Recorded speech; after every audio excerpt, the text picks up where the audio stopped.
Halo again everyone. Pagi-pagi. Semangat pagi. Udah kayak agen asuransi semangat. Nggak ada yel-yel juga kita. Iya nggak ada. How are you everyone? Mana kabarnya? Apa kabar? Ketemu lagi sama kita ngobrol sambil nyetir. Hari ini kita mau nyetir ke suatu tempat benerin handphone. Bukan benerin. Jadi handphoneku kemarin habis update OS. Terus tiba-tiba nggak ada sinyal. Sudah 2 hari tidak ada sinyal. Udah aku restart, masih nggak ada sinyal. Udah aku coba cabut SIM cardnya, pasang lagi, tetap nggak ada sinyal. Terus aku coba tanya provider kan, by chat nih, dia bilang nggak ada masalah, dia bilang gitu. Oh berarti emang benar-benar ke tempat HP berarti ya, bukan ke... Kita coba ke provider dulu, habis itu kalau misalkan dia kenapa-napa baru kita ke tempat handphone. Oke.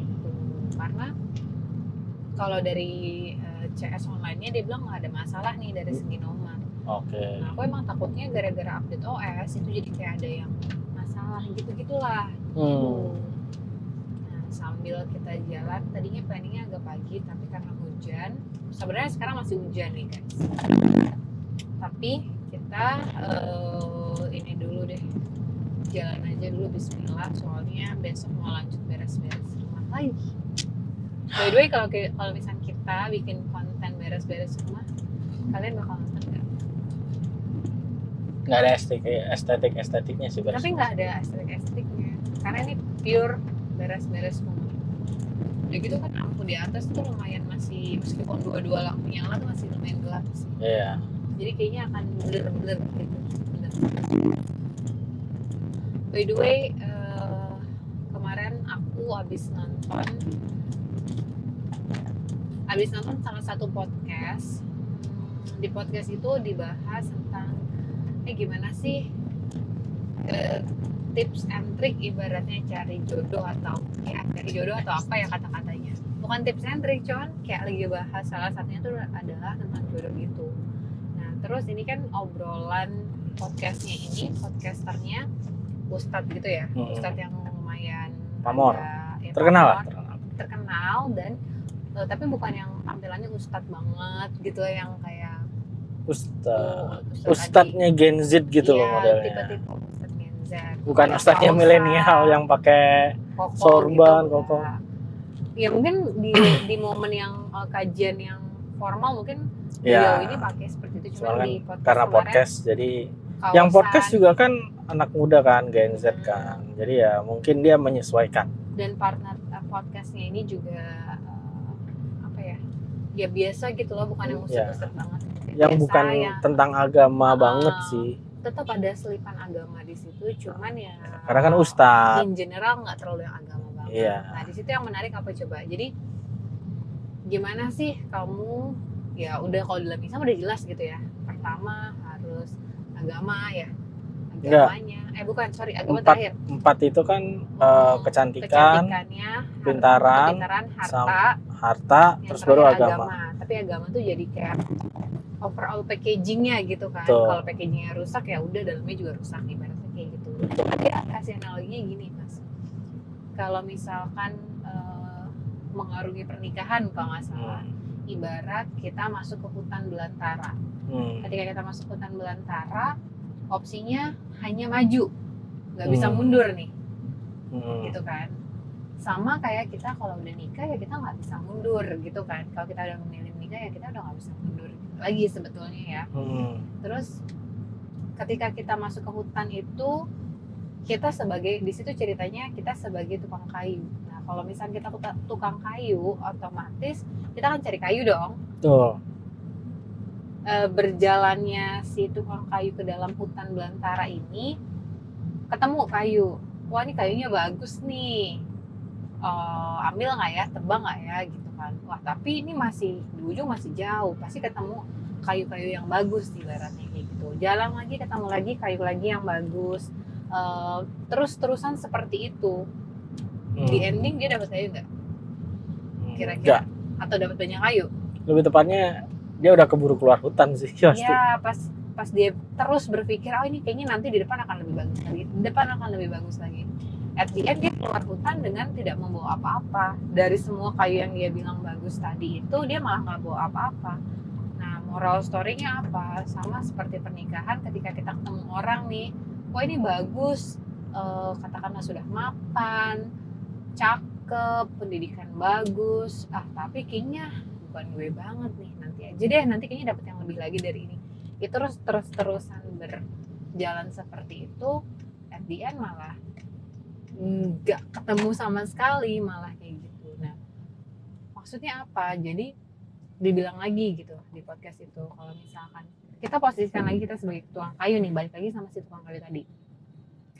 Tukang kayu pasti nggak mungkin randomly dia segala jenis kayu, maksudnya dia nggak mungkin menggunakan kayunya untuk hal-hal yang terlalu spread gitu kan ya. Nah, di situ dia bilang kalau misalkan kamu tukang kayu, ya kamu pasti udah tahu nih kayunya mau dibikin apa, mau dibikin furniture A, B, atau C. Di furniture itu pasti punya karakteristik yang berbeda-beda, dan dia juga pasti akan baik dengan jenis kayu tertentu.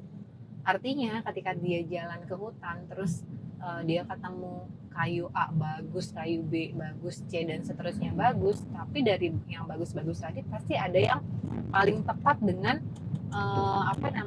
kayu yang mau dia buat, yang mau dia bahas atau mau dia buat sesuatu. Sama juga kalau kayak pernikahan tuh kita punya, kita mau nikahnya apa sih? Apakah kita mau nikahnya yang orientasinya hanya sekedar materi? Apakah nikahnya hanya sekedar mau have fun doang di dunia? Atau lebih dari sekedar itu, pengennya bahagia di dunia, selamat di akhirat. Ketika kita udah tahu, kita mau pernikahan yang seperti itu, pasti nanti ketika kita ketemu orang, ya fisik oke lah, tapi kan ketika kita mendalami, ternyata dia punya plus minus. Kalau misalkan sama-sama dapet nih tujuan akhirnya, ya udah gas gitu nggak sih? Iya. Kalau aku sih jujur berdasarkan pengalaman ya. Pengalaman guys. Pengalaman ya. Itu, nah makanya menurutku ya. Yes. Kenapa aku lebih condong nikah muda, bukan nikah dini, tapi nikah muda. Ya di umur 20-an sebelum 30 lah. Sebetulnya. Karena ini kan karena kalau aku yang sekarang kan mungkin udah telat ya. Nikahnya telat gitu kan. Nah, kenapa seperti itu? Karena semakin tua itu semakin akan banyak pertimbangan. Kayak saya harus ini. Jadi darah mudanya tuh nggak ada gitu loh. Darah muda tuh istilahnya kalau bagi aku toleransi untuk mengambil resiko gitu. Bukan berarti menikahi siapa saja tanpa pikir panjang, enggak, semua pasti ada pikir panjang. Cuman di saat kita udah berumur, istilahnya udah peak lah. Mungkin ada beda dengan netizen Indonesia gitu ya, yang merasa nikah mah pada saat udah mapan, udah enggak. Nikah itu kalau menurutku pada saat yang nggak mapan. Karena apa? Kalau kamu udah mapan, setelah menikah, cobaannya itu kamu udah ada di atas. Cobaan menikah itu pasti lebih jauh, lebih tinggi lagi dibanding kamu sendiri gitu loh. Dan terkadang itu juga ujian ini itu kan berarti berdua dong. Nikah itu kan ujiannya berdua, nggak mungkin dong kamu doang yang dapet ujian terus aku enggak gitu kan. Terkadang kita tidak mengekspektasi bahwa pasangan kita itu bisa menghadapi seperti itu gitu. Makanya ya kalau menurutku sih nikah muda di saat membangun karir gitu. Ya, masalah itu ya wajar lah, maksudnya sekarang kan cewek-cowok bisa kerja, ya sama-sama membangun karir nggak apa-apa. Tapi nanti pada saat nanti begitu udah berhasil, taruhlah berhasil ya, tuanya itu kita sama-sama saling menghormati bahwa gue tahu nih saya menemani pasangan saya dari dulu nol. Terus saya juga tahu perjuangan pasangan saya kayak gimana. Betapa dia susah sumbelnya gitu ya, tapi ya itu. Jadi kayak ada sedikit reward ya, kayak gimana sih kita membangun karir mulai dari gagal, coba. Tapi suatu saat nanti berhasil, itu kan pasti ada world of achievement-nya gitu loh. Nah itu kalau menurutku. Jadi bukan berarti terus kayak oh anak kuliah udahlah nikah, nggak gitu juga. Tetap kan kita juga bawa anak orang kalau untuk cowok ya gitu. Nah, hal-hal gitu. Tapi semakin kita tua, semakin pangkat tinggi, itu akan ada bisikan-bisikan, dia mau sama gue benar-benar sama gue atau sama harta gue. Itu yang bikin apa ya? Yang bikin ya istilahnya rasa ragu lah. Nah kalau muda kalau muda tuh apa ya? Lebih ke berani ngambil resiko lah intinya. Karena kalau udah tua itu udah pendewasaan pikiran tuh udah amat sangat dewasa. Jadi kita takut mengambil resiko itu sih.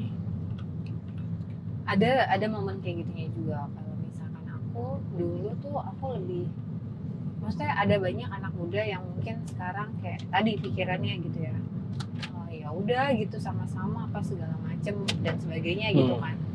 Tapi aku dulu malah enggak loh. Aku tuh dulu malah yang terlalu mungkin ambisi kali ya, dari nggak ambisi juga sih. Aku yang dulu tuh lebih banyak pertimbangan kayak misalkan sesimpel ya, orang tua aku bukan yang sangat berada, cuman bapak tuh tipe yang mengusahakan anak-anaknya gitu kan, untuk anaknya diusahakan.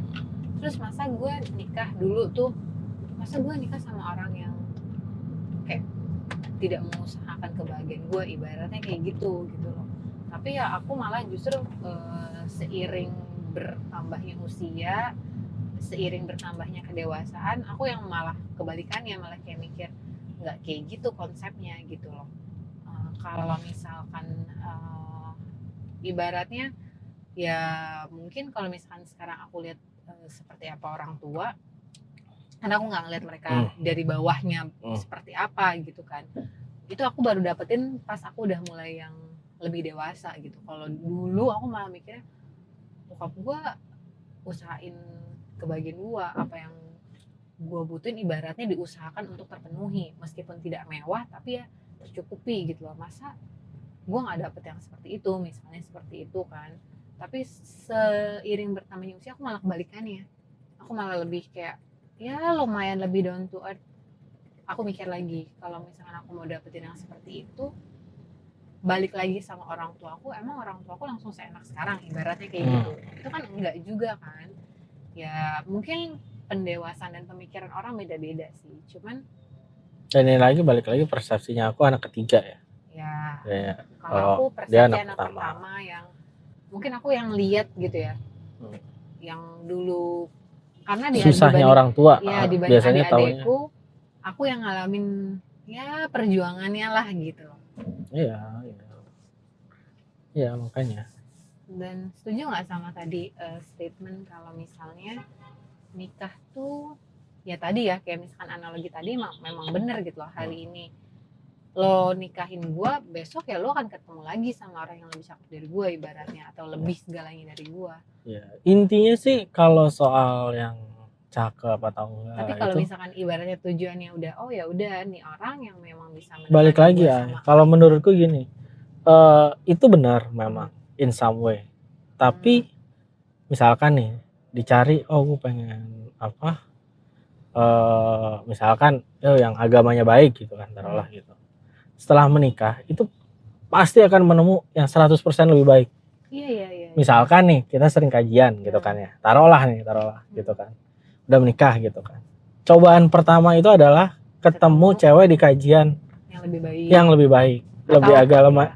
Istilahnya 4 hal itu akan menjadi lebih gitu. Nah ya itu memang cobaannya ya di situ. Cobaannya di situ komitmennya. Nah ya balik lagi. Sekarang apakah berarti tujuan kamu nikahin aku tuh apa, sama komitmen kamu ke aku apa gitu ya? Ya intinya gini. Kalau menurutku ya, karena waktu berdoa itu, kalau aku kan gini, aku punya orang tua yang harus diurus gitu kan. Doanya adalah pertemukan saya dengan wanita yang menerima saya apa adanya dan menerima orang tua saya gitu. Jadi pikirannya itu adalah saya pengen punya keluarga gitu kan. Tapi di satu sisi sebagai anak saya juga mesti berbakti gitu. Nah, pertemukan saya dengan yang punya seperti itu juga.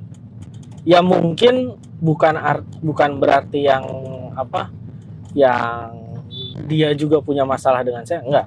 Tapi maksudnya ya kan sebenarnya gini. Oh, yang punya masalah yang sama. Punya masalah yang sama itu kan. Nah, permasalahannya adalah pertemukan saya dengan orang yang mengerti dengan masalah saya dan menerima masalah saya gitu. Ada orang gini, misalkan nih, dia misalkan belum di taraf yang mampu gitu kan. Ketemu cewek yang sama-sama mau membangun, tapi nggak mau nerima. Ya misal gini, gue udah susah payah nih di titik gue sekarang, ya kan? Masa gue bakalan berpasangan dengan orang yang sama-sama dengan titik gue sekarang? Nggak dong, gue harus punya yang lebih baik gitu kan. Ada juga orang yang seperti itu. Nah, maksudku yang mau dan menerima. Jadi intinya masalah saya A, pertemukan saya dengan pasangan yang mengerti dengan masalah saya dan mau menerima dengan masalah saya gitu. Dengan tujuan ya nanti insya Allah si masalah A-nya ini kita bisa pikirin berdua gitu loh. Gitu. Kalau aku gitu. Dan memang misalkan ada nih ketemu, tapi ternyata seiring berjalan, oh dia kayak gini nggak cocok. Ketemu dia kayak gini nggak cocok. Lagi curhat atau ya enggak, karena pasti kayak gitu kan. Pasti gini, cowok menilai atas 4 hal yang tadi kan ceritanya kan. Di compare, ketemu kan pasti cewek A, B, C, D, E. Kita nggak pernah tahu tuh kita berhentinya di sebelah mana gitu kan. Nah, tapi pertanyaan sekarang adalah, lu mau sampai kapan mencari yang lebih baik? Sepanjang jalan, kalau kamu masuk hutan, semua pohon, semua bisa ditebang, ya kan? Kamu jalan terus, kamu mau nggak keluar hutan, bisa. Tapi tujuannya apa? Ya nggak ada. Kamu nggak bakal muter-muter aja, udah tawaf di hutan. Terus di hutan tadi, ya. Sampai ketemu yang bagus. Sampai satu saat kamu udah nggak punya tenaga lagi untuk nebang pohon. Atau gunanya apa dong masuk hutan? Atau kamu ya udahlah. Iya kan, berarti nyerah kan jatuhnya kan. Gitu. Nah itu mau pertanyaannya, kamu mau sampai kapan kayak gitu? Dan itu yang bikin, maaf kalau orang semakin tua itu akan semakin pertimbangan. Orang mau nebang pohon, ngelihat, wah ada sarang burung, nggak jadi deh, kasihan. Mau nebang lagi, wah ini kayaknya masih muda pohonnya, nanti aja deh. Ada tua, nanti keropos nih. Kalau ini nggak jadi lagi. Mau sampai kapan kamu? Nggak jadi nebang-nebang dong ujung-ujungnya. Gitu.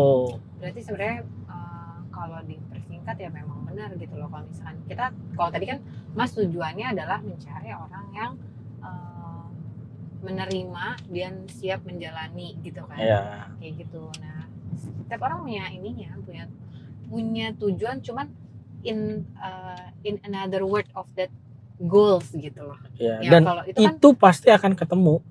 Apalagi yang single ya.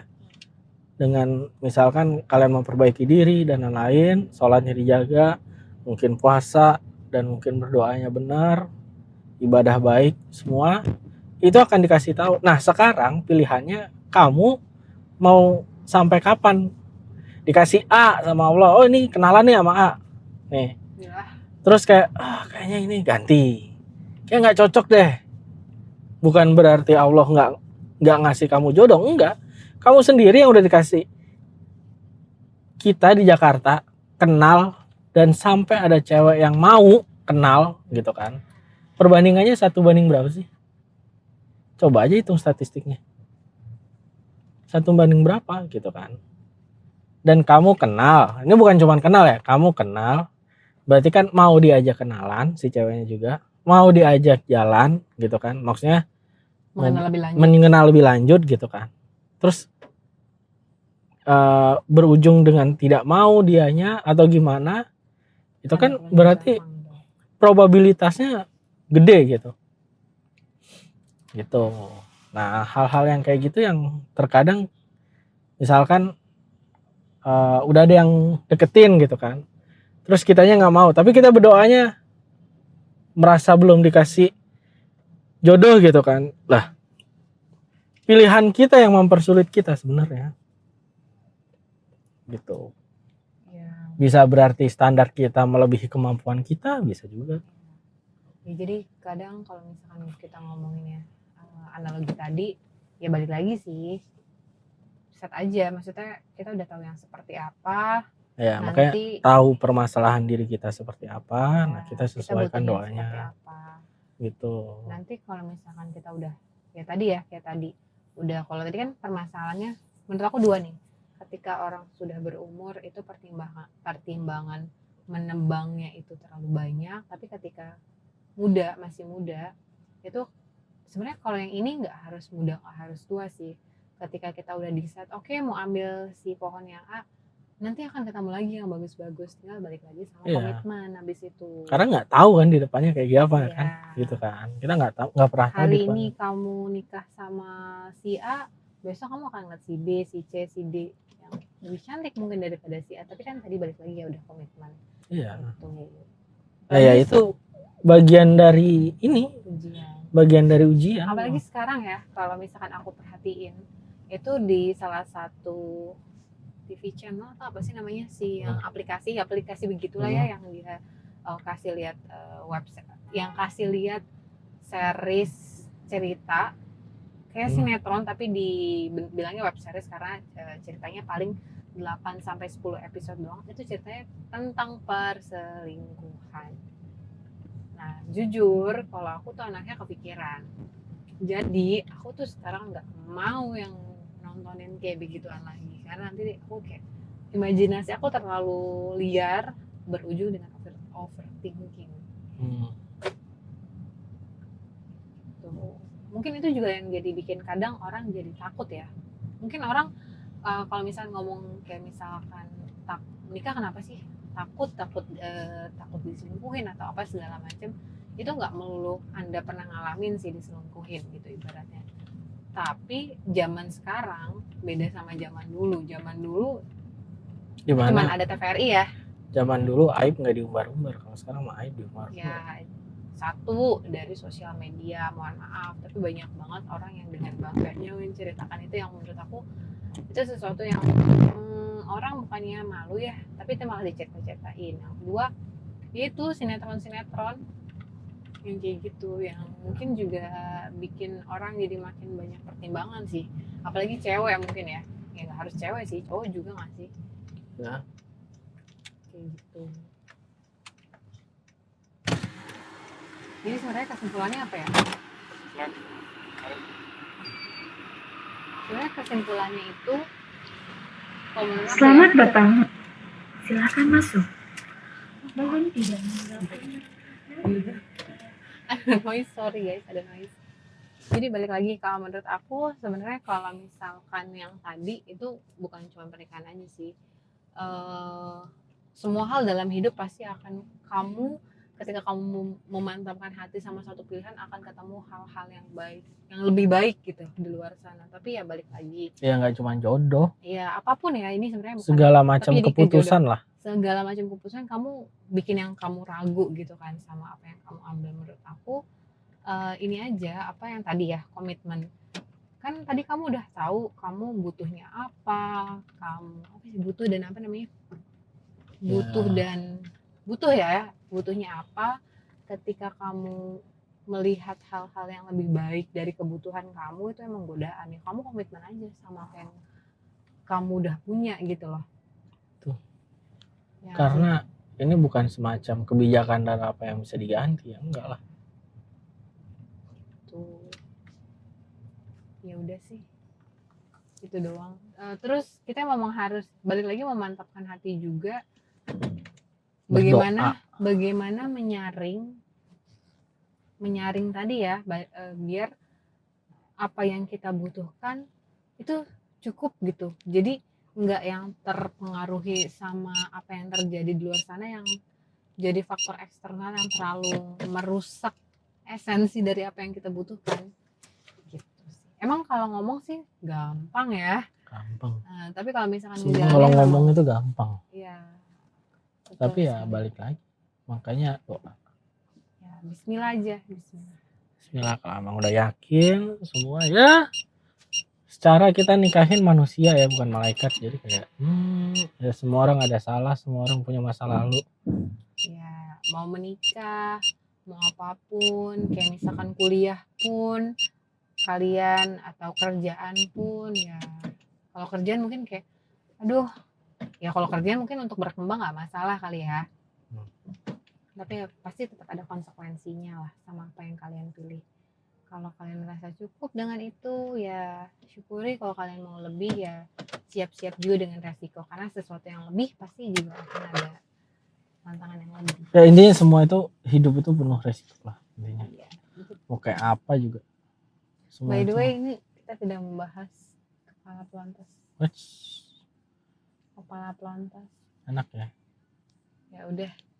Itu dulu, kalau misalkan terlalu topik kita jadi terlalu spread, atau mungkin kalian ada topik-topik tertentu yang mau kita bahas, boleh banget komen di bawah. Oke. That's all from us. See you the next video. Bye. Bye-bye.